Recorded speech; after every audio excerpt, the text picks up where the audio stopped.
नमस्कार दोस्तों। इस वीडियो में वनपाल वन रक्षक के महत्वपूर्ण प्रश्नों के बारे में डिस्कस करेंगे जो एग्जाम की दृष्टि से बहुत ज़्यादा इम्पोर्टेंट है। और इन सभी प्रश्नों की पीडीएफ भी आपको मिलेगी, इसलिए वीडियो को अंत तक जरूर देखना। शुरू करते हैं दोस्तों क्वेश्चन नंबर 1 से। दोस्तों यहाँ दिया गया है कि राजस्थान में किस प्रदेश में बीहड़ मिलते हैं? बनास, माही बेसिन, लूनी बेसिन और चंबल बेसिन।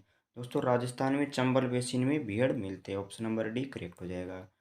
चंबल बेसिन में बीहड़ मिलते हैं। चंबल नदी द्वारा मिट्टी के भारी कटाव के कारण प्रवाह क्षेत्र में बन गई गहरी घाटियां व टीले हैं।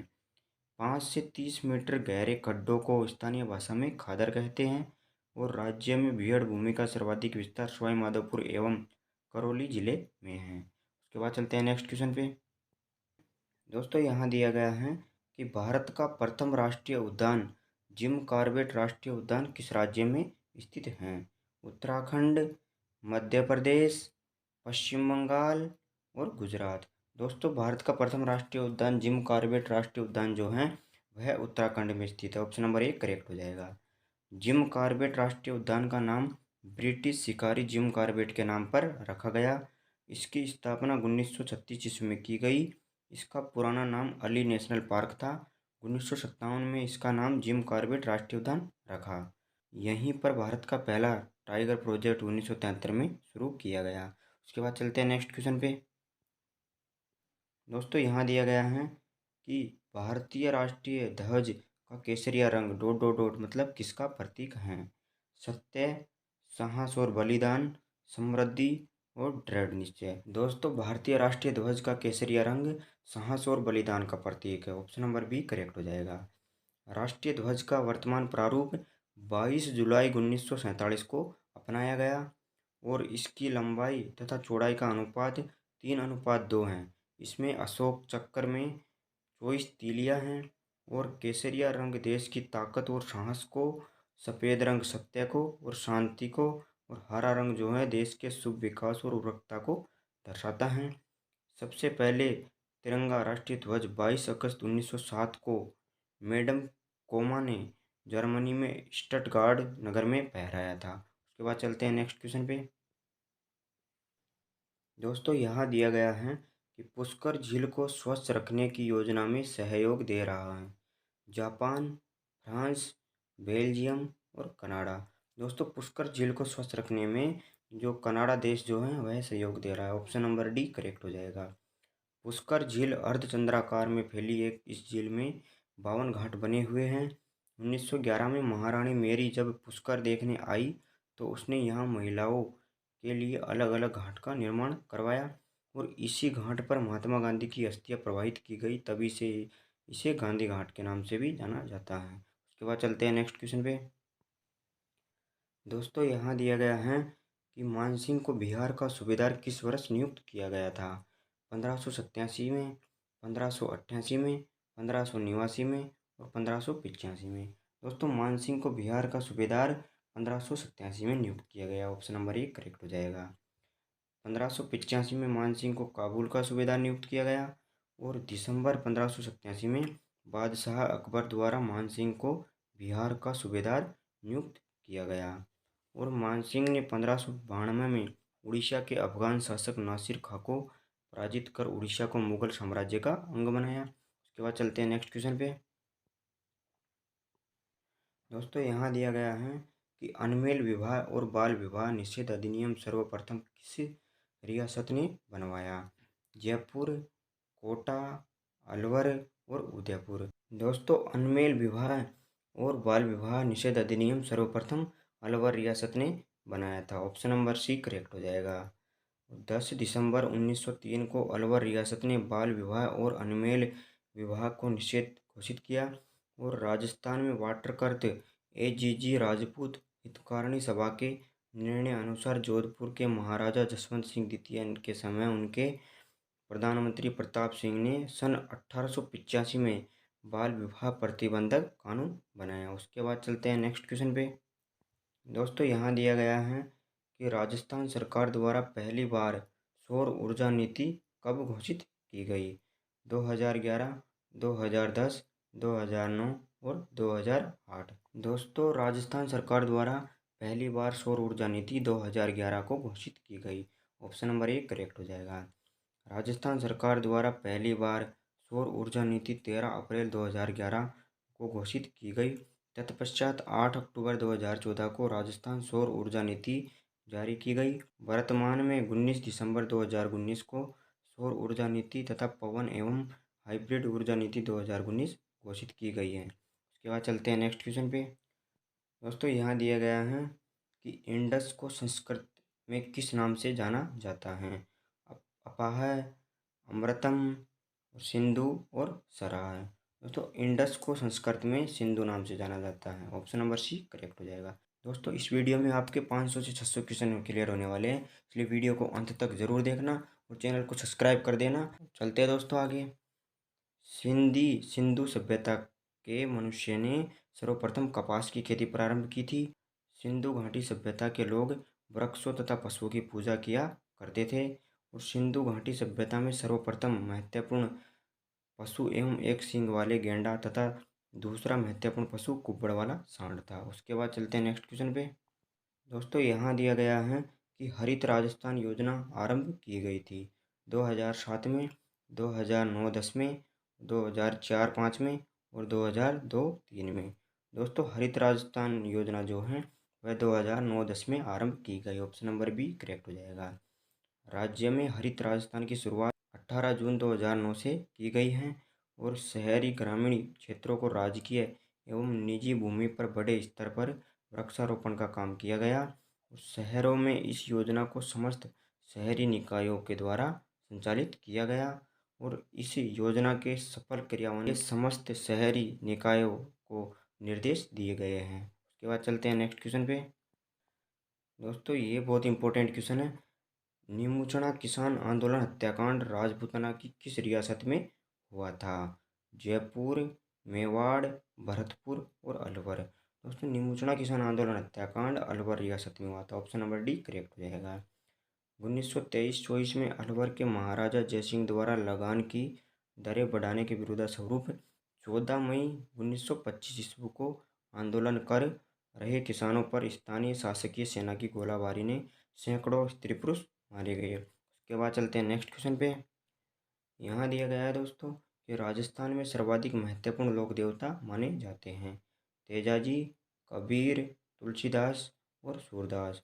दोस्तों राजस्थान के सबसे महत्वपूर्ण लोक देवता जो हैं उनको तेजाजी को माना जाता है। ऑप्शन नंबर ए करेक्ट हो जाएगा।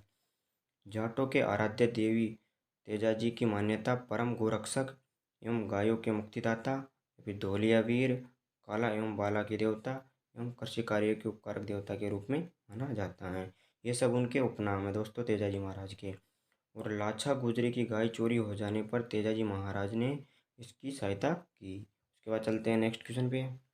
दोस्तों यहाँ दिया गया है कि रूप कंवर नामक महिला किस घटना से संबंधित थी? संथारा, भ्रूण हत्या, बाल विवाह और सती। दोस्तों रूप कंवर नामक महिला जो है वह सती से संबंधित थी। ऑप्शन नंबर डी करेक्ट हो जाएगा। 4 सितंबर 1987 में देवराड़ा जो कि सीकर में है, रूप कंवर नामक स्त्री जब अपने मृत पति माल सिंह शेखावत के साथ सती हुई तो इस कांड ने पूरे प्रदेश में सती प्रथा के विरुद्ध लहर पैदा की और इसी कारण राजस्थान सरकार ने राजस्थान सती निवारण अध्यादेश 1987 लागू किया।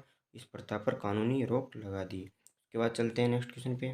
दोस्तों यहाँ दिया गया है कि सुल्तान मोहम्मद गोरी को वर्ष 1191 ईस्वी में किसने पराजित किया?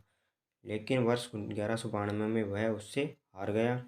पृथ्वीराज तृतीय, गजराज प्रथम, राजेंद्र प्रथम और रामराज द्वितीय। तो दोस्तों पृथ्वीराज तृतीय ने सुल्तान मोहम्मद गोरी को 1191 में पराजित किया, लेकिन 1192 में वो हार गए। ऑप्शन नंबर ए करेक्ट हो जाएगा। तराइन का प्रथम युद्ध 1191 ईस्वी में मोहम्मद गोरी और पृथ्वीराज तृतीय के मध्य लड़ा गया था, जिसमें पृथ्वीराज की विजय हुई। और तराइन का द्वितीय युद्ध जो है वह 1192 में मोहम्मद गोरी और पृथ्वीराज तृतीय के मध्य हुआ और मोहम्मद गोरी की विजय हुई। उसके बाद चलते हैं नेक्स्ट क्वेश्चन पे। दोस्तों यहाँ दिया गया है कि गुर्जर प्रतिहारों की राजधानी कौन सी थी? पीलोमोलो भीनमाल और बूढ़ा पुष्कर अजमेर, मांडव्यपुर जोधपुर और जांगल बीकानेर। दोस्तों गुर्जर प्रतिहारों की राजधानी पीलोमोलो भीनमाल थी। ऑप्शन नंबर 1 करेक्ट हो जाएगा। चीनी यात्री हेनसोंग ने भारत की यात्रा का विवरण अपने ग्रंथ शियुकी में किया। इसमें उसने गुर्जर राज्य को कुचिलो गुर्जर तथा उनकी राजधानी भीनमाल का नाम पीलोमोलो लिखा है। और भीनमाल का जो प्राचीन नाम था वह था श्रीमाल था। उसके बाद चलते हैं नेक्स्ट क्वेश्चन पे। दोस्तों यहाँ पे दिया गया है कि पर्यटन की दृष्टि से महल एवं फव्वारों के लिए प्रसिद्ध नगर हैं। जयपुर, जैसलमेर, ढीग और अलवर। दोस्तों पर्यटन की दृष्टि से जो महल एवं फव्वारों के लिए प्रसिद्ध नगर है वह है ढीग। ऑप्शन नंबर सी करेक्ट हो जाएगा। भरतपुर स्थित ढीग महल एवं फव्वारों के लिए प्रसिद्ध हैं। यह कस्बा गोपाल महल सूरजमल द्वारा गोपाल सागर झील में बलुआ पत्थरों से निर्मित, ढीग महल 1725 ईस्वी में राजा बदन सिंह द्वारा निर्मित, किशन भवन, सूरज भवन और नंद भवन आदि महलों के लिए प्रसिद्ध हैं। उसके बाद चलते हैं नेक्स्ट क्वेश्चन पे।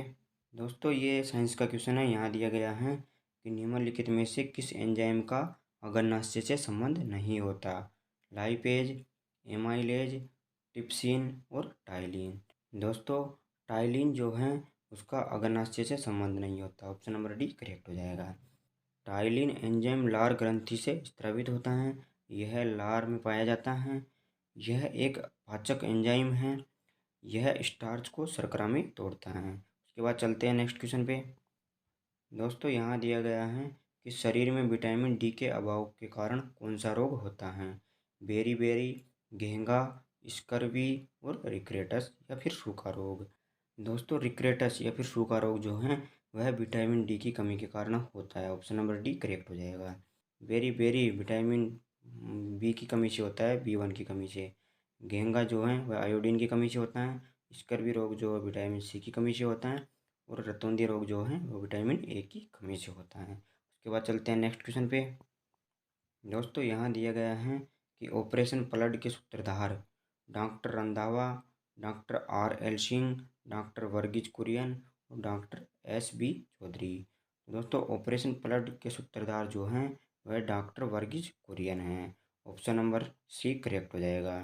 देश में श्वेत क्रांति लाने वाले डॉक्टर वर्गीज कुरियन का 9 सितंबर 2012 को निधन हो गया। डॉक्टर कुरियन को अगुवाई में ऑपरेशन फ्लड के बुलबुले भारत दुनिया का सबसे बड़ा दूध उत्पादन देश बना और उन्होंने ब्रांड अमूल को जन्म दिया था। उसके बाद चलते हैं नेक्स्ट क्वेश्चन पे। दोस्तों यहाँ दिया गया है कि गीदड़ नृत्य किस अवसर पर किया जाता है। होली, विवाह, नवरात्रि और गणगौर। दोस्तों गीदड़ नृत्य जो है वह होली के अवसर पर किया जाता है। ऑप्शन नंबर 1 करेक्ट हो जाएगा। गीदड़ नृत्य शेखावाटी क्षेत्र में होली के अवसर पर किया जाने वाला यह पुरुषों का लोक नृत्य है। इस नृत्य में विभिन्न प्रकार के स्वांग करते हैं। इसमें मुख्यतः साधु, शिकारी, सेठ सेठानी, डाकिया डाकिन, दूल्हा दुल्हन, सरदार पठान, पादरी, बाजीगर, जोकर, शिव पार्वती, पराक्रमी योद्धा, रामकृष्ण काली आदि हैं। उसके बाद चलते हैं नेक्स्ट क्वेश्चन पे। दोस्तों यहाँ दिया गया है कि अंबिका माता मंदिर अवस्थित हैं। चारचोम कोटा, बारडोली चित्तौड़गढ़, नागदा उदयपुर और जगत उदयपुर। दोस्तों अंबिका माता मंदिर वो है वह जगत उदयपुर में अवस्थित है। ऑप्शन नंबर डी करेक्ट हो जाएगा। उदयपुर से लगभग 55 किलोमीटर दूर स्थित इस स्थल को बेहतरीन मूर्तिकला के कारण मेवाड़ का खजारूहो माना जाता है। दोस्तों यह भी एक इम्पोर्टेंट क्वेश्चन है कि मेवाड़ का खजारूहो किसे माना जाता है। यहाँ स्थित अंबिका देवी के मंदिर 10वीं शताब्दी की का निर्माण नागर शैली में किया गया है। उसके बाद चलते हैं नेक्स्ट क्वेश्चन पे। यहाँ दिया गया है कि राजस्थान के किन जिलों में लाल लोम रेड लोम मृदा पाई जाती है। उदयपुर कोटा, भीलवाड़ा अजमेर, बांसवाड़ा डूंगरपुर और जयपुर दौसा।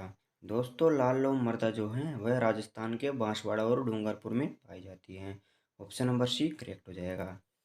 लाल रंग युक्त इस मिट्टी के कण बारीक होने के कारण ही इसे लाल दोमट मिट्टी कहा जाता है। इस मिट्टी में लौह ऑक्साइड के कणों की अधिकता तथा फास्फोरस व नाइट्रोजन और कैल्शियम लवणों की कमी पाई जाती है। यह मिट्टी दक्षिण राजस्थान के डूंगरपुर, बांसवाड़ा, उदयपुर, चित्तौड़गढ़ जिले के कुछ भागों में पाई जाती है। उसके बाद चलते हैं नेक्स्ट क्वेश्चन पे। दोस्तों यहाँ दिया गया है कि राठी व महेटा किस बोली की उपबोलियाँ हैं? मेवाड़ी, ढूंढाड़ी, मेवाती और मारवाड़ी। दोस्तों राठी व महेटा जो हैं वह मेवाती बोली की उपबोलियाँ हैं। ऑप्शन नंबर सी करेक्ट हो जाएगा। मेवाती बोली अलवर, भरतपुर, धौलपुर और करौली जिले के में प्रचलित हैं। चरणदास व उसकी दो शिष्या थी दयाबाई और सहजोबाई द्वारा लिखित साहित्य इसी बोली में है। इसकी प्रमुख उपबोलियाँ राठी, कठेर व महेटा हैं। उसके बाद चलते हैं नेक्स्ट क्वेश्चन पे। दोस्तों यहाँ दिया गया है कि मोतीलाल तेजावत जी जो हैं वह सर्वाधिक योग्य नेता माने जाते हैं। मजदूर आंदोलन के, भील आंदोलन के और छात्र आंदोलन के और किसान आंदोलन के। दोस्तों मोतीलाल तेजावत जी जो हैं वह भील आंदोलन के नेता माने जाते हैं। ऑप्शन नंबर बी करेक्ट हो जाएगा। मोतीलाल तेजावत जी का जन्म 1886 में मेवाड़ के कोल्यारी गांव में हुआ। ये आदिवासियों के मसीहा कहलाते हैं। आदिवासी इन्हें बाबूजी कहते थे। और भीलों में जागृति हेतु दो ऐतिहासिक आंदोलन उदयपुर में भोमट व रोहिड़ा सिरोई में प्रारंभ किया। उसके बाद चलते हैं नेक्स्ट क्वेश्चन पे। दोस्तों यहाँ दिया गया है कि राजस्थान विधानसभा में प्रोटेम स्पीकर की नियुक्ति कौन करता है? विधानसभा सदस्य, मुख्यमंत्री, नेता प्रतिपक्ष और राज्यपाल। दोस्तों राजस्थान विधानसभा में प्रोटेम स्पीकर की नियुक्ति राज्यपाल करता है। ऑप्शन नंबर डी करेक्ट हो जाएगा। प्रोटेम स्पीकर की नियुक्ति राज्यपाल करता है। इसकी नियुक्ति तब तक के लिए होती है जब तक स्थायी विधानसभा का अध्यक्ष नहीं चुन लिया जाए। प्रोटेम स्पीकर ही नवनिर्वाचित विधायकों को शपथ दिलाता है। उसके बाद चलते हैं नेक्स्ट क्वेश्चन पे। दोस्तों यहाँ दिया गया है कि नाटक ललित विग्रहराज की रचना की गई। हेमचंद्र सूरी द्वारा, राजशेखर द्वारा, सोमेंद्र द्वारा और चंद्रबरदाई द्वारा। दोस्तों नाटक ललित विग्रहराज की रचना सोमेंद्र द्वारा की गई। ऑप्शन नंबर सी करेक्ट हो जाएगा। 1158 में विग्रहराज चतुर्थ अजमेर का शासक बना। इन्होंने दिल्ली के तोमरों व दिल्ली में मुसलमानों को पराजित कर उन पर अधिकार किया। समकालीन लोग इन्हें कवि बांधव या कटिबंधु के नाम से पुकारते थे। और ललित विग्रहराज का लेखक सोमदेव या सोमेंद्र इनका दरबारी कवि था। उसके बाद चलते हैं दोस्तों नेक्स्ट क्वेश्चन पे। दोस्तों यहाँ दिया गया है कि प्रतिहार शासक महेंद्रपाल प्रथम एवं महिपाल का दरबारी कवि था। विल्हण, कल्याण, राजशेखर और हरिभद्र। दोस्तों प्रतिहार शासक महेंद्रपाल जी का जो दरबारी कवि थे वह राजशेखर जी थे। ऑप्शन नंबर सी करेक्ट हो जाएगा। महेंद्रपाल प्रथम एवं महिपाल के राज दरबारी कवि राजशेखर थे। उसके दरबारी कवि राजशेखर ने कपूर मंजरी, काव्य मीमांसा, विंध्यशाला भंजिका, हरिविलास और भुवनेश कोश, बाल रामायण, बाल भारत आदि ग्रंथों की रचना की थी। राजशेखर ने बाल भारत नाटक के महेंद्रपाल के पुत्र महिपाल की रघुवंश, मुक्तामणि व आर्यावर्त का महाराजाधिराज कहा जाता है। उसके बाद चलते हैं नेक्स्ट क्वेश्चन पे। दोस्तों यहाँ दिया गया है कि गतिशील जो कि रेत के टीले को राजस्थान की स्थानीय भाषा में डॉट डॉट डॉट के कहते हैं। ढोर, रोहिड़ा, खेजड़ी और धरियन। दोस्तों रेत के टीलों को जो हैं वह धरियन कहते हैं। ऑप्शन नंबर डी करेक्ट हो जाएगा। ढोर तो भेड़ बकरियों को कहते हैं। रोहिड़ा पेड़ मरुस्थल का सागवान और रोहिड़ा को राजस्थान का राजकीय पुष्प भी माना जाता है। खेजड़ी पेड़ राजस्थान का गौरव व थार का कल्पवृक्ष है और 1953 में राजवृक्ष घोषित किया गया था। उसके बाद चलते हैं नेक्स्ट क्वेश्चन पे। दोस्तों यहाँ दिया गया है कि निम्नलिखित में से भारत का राष्ट्रीय पक्षी कौन सा है? मोर, दूधराज, कौवा और फाख्ता। दोस्तों भारत का राष्ट्रीय पक्षी जो है वह मोर है। ऑप्शन नंबर ए करेक्ट हो जाएगा। 26 जनवरी 1963 को मोर को राष्ट्रीय पक्षी घोषित किया गया। इम्पोर्टेंट लाइन है दोस्तों। मोर अपने पड़ोसी देश म्यांमार का भी राष्ट्रीय पक्षी है। मोर का वैज्ञानिक नाम जो है वह पेवो क्रिस्टेरस है। उसके बाद चलते हैं नेक्स्ट क्वेश्चन पे। दोस्तों यहाँ दिया गया है कि पचपदरा झील के नमक में सोडियम क्लोराइड का अनुमानित स्तर कितना है? 80%, 70%, 98% और 85%।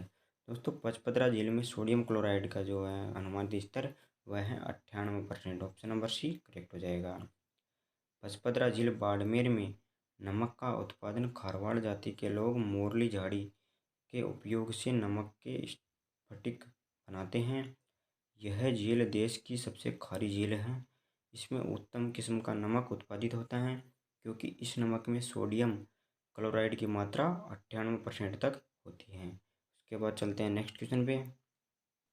दोस्तों यहाँ दिया गया है कि पृथ्वीराज चौहान का दरबारी कवि कौन था। बाणभट्ट, रामानुज, चंदबरदाई और हरिभर। दोस्तों पृथ्वीराज चौहान का दरबारी कवि थे वह थे Chandbardai. Option number C correct हो जाएगा। चंदबरदाई हिंदी साहित्य के कवि थे।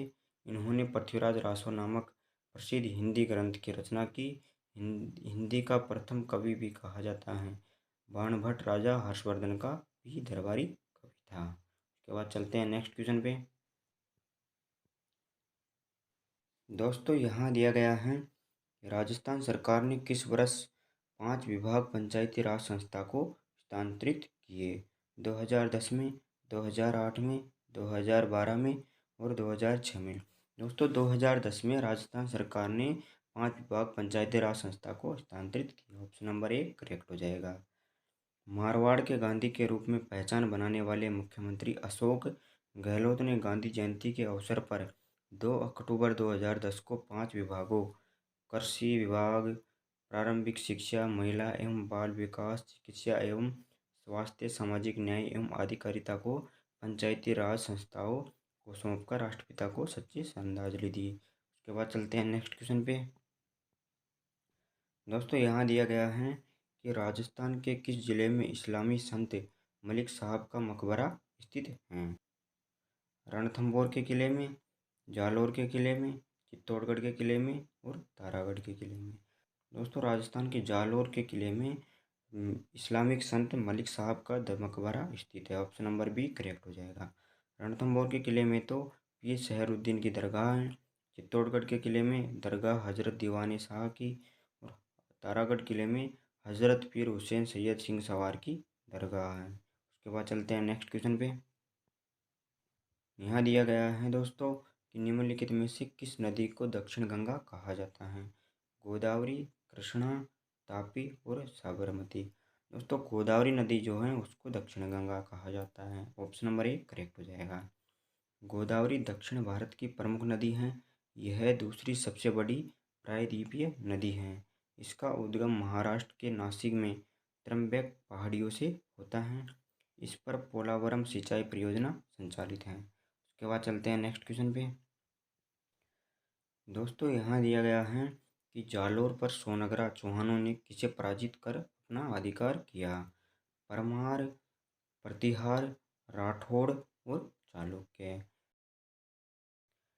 दोस्तों जालोर पर सोनगरा चौहानों ने परमार को पराजित कर उस पर अधिकार कर लिया। ऑप्शन नंबर ए करेक्ट हो जाएगा। नाडोल शाखा के एक प्रतिभा संपन्न कीर्तिपाल कीतु ने 1181 के लगभग जालोर को परमारों से छीनकर अपने अधिकार में ले लिया और वह वहां का स्वतंत्र शासन बन बैठा। वह जालोर शाखा के चौहान वंश का प्रथम संस्थापक था। प्राचीन शिलालेख में जालोर का नाम जवालीपुर और किले का स्वर्णगिरी मिलता है। उसके बाद चलते हैं नेक्स्ट क्वेश्चन पे। दोस्तों यहाँ दिया गया है कि प्रोजेक्ट टाइगर के नाम से बाघ संरक्षण कार्यक्रम इनमें से किस वर्ष में प्रारंभ किया गया। 1976 ईस्वी में, 1973 में, 1975 में और 1970 में। दोस्तों प्रोजेक्ट टाइगर जो बाघ संरक्षण कार्यक्रम है वह 1973 में प्रारंभ किया गया। ऑप्शन नंबर बी करेक्ट हो जाएगा। प्रोजेक्ट टाइगर की शुरुआत 7 अप्रैल 1973 में उत्तराखंड के जिम कॉर्बेट राष्ट्रीय उद्यान में हुई। इसके जनक जोधपुर राजस्थान निवासी कैलाश सांकला को कहा जाता है।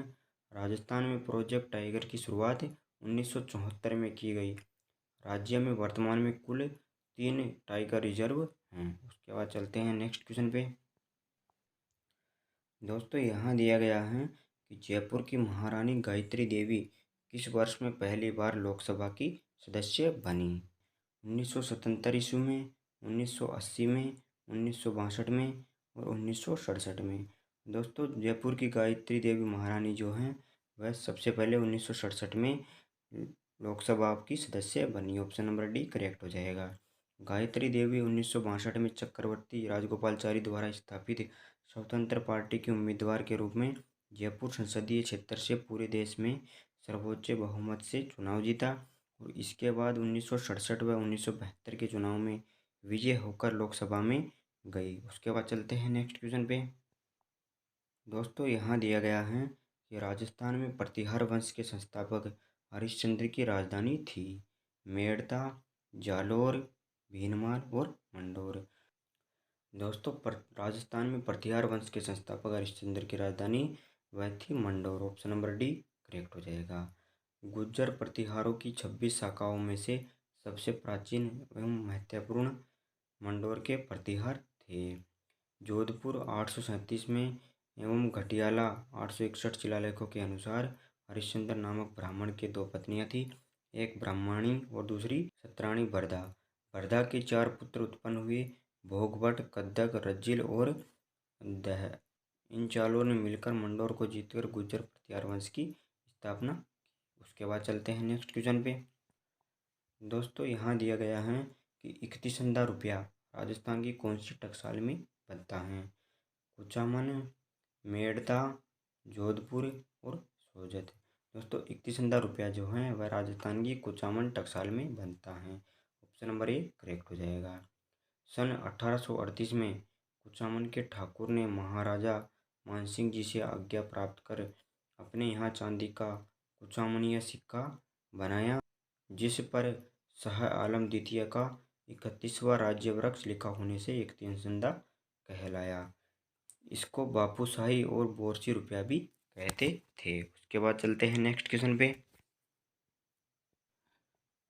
दोस्तों यहाँ दिया गया है कि महात्मा गांधी द्वारा प्रसिद्ध दांडी मार्च का मार्ग किस स्थान से प्रारंभ हुआ था। साबरमती आश्रम गुजरात, महालक्ष्मी मंदिर मुंबई, संसद भवन दिल्ली और जलियांवाला बाग हत्याकांड। दोस्तों महात्मा गांधी का जो प्रसिद्ध दांडी मार्च मार्ग है वह साबरमती आश्रम गुजरात से प्रारंभ हुआ। ऑप्शन नंबर ए करेक्ट हो जाएगा। दांडी मार्च गांधी जी ने 12 मार्च 1930 को साबरमती आश्रम गुजरात से शुरू किया। इसमें गांधी जी ने 240 किलोमीटर की यात्रा पैदल चलकर नमक कानून तोड़ा था। 5 अप्रैल 1930 को गांधी जी दांडी पहुंचे और कुल 24 दिनों तक यह यात्रा चली। उसके बाद चलते हैं नेक्स्ट क्वेश्चन पे। दोस्तों यहाँ दिया गया है कि लाल्या कल्या मेला आयोजित होता है। भरतपुर, जयपुर, भीलवाड़ा, अजमेर। दोस्तों लाल्या कल्या मेला जो है वह अजमेर में आयोजित होता है। ऑप्शन नंबर डी करेक्ट हो जाएगा। यह मेला अजमेर शहर का एक ऐतिहासिक मेला है जो करीब 350 साल से भरता आ रहा है। इसमें लाल्या वराह भगवान तथा कल्या हिरणाक्ष के प्रतीक हैं। यह मेला नरसिंह चतुर्थी को भरता है। होलिका के रूप में नकटी धरती है। दोस्तों आज के लिए सिर्फ इतना ही। दोस्तों इन सभी प्रश्नों की PDF आपको मेरे Telegram channel exam with Rakesh पर मिल जाएगी, जिसकी लिंक मैं वीडियो के डिस्क्रिप्शन में और कमेंट सेक्शन में डाल दूंगा, या फिर आप टेलीग्राम पर जाकर वहां एग्जाम विथ राकेश सर्च करके वहां से भी डाउनलोड कर सकते हैं। दोस्तों वीडियो अच्छी लगी हो तो लाइक करो, कमेंट करो और चैनल को सब्सक्राइब करो और अधिक से अधिक अपने दोस्तों के पास शेयर करो जो एग्ज़ाम देने जा रहे हैं।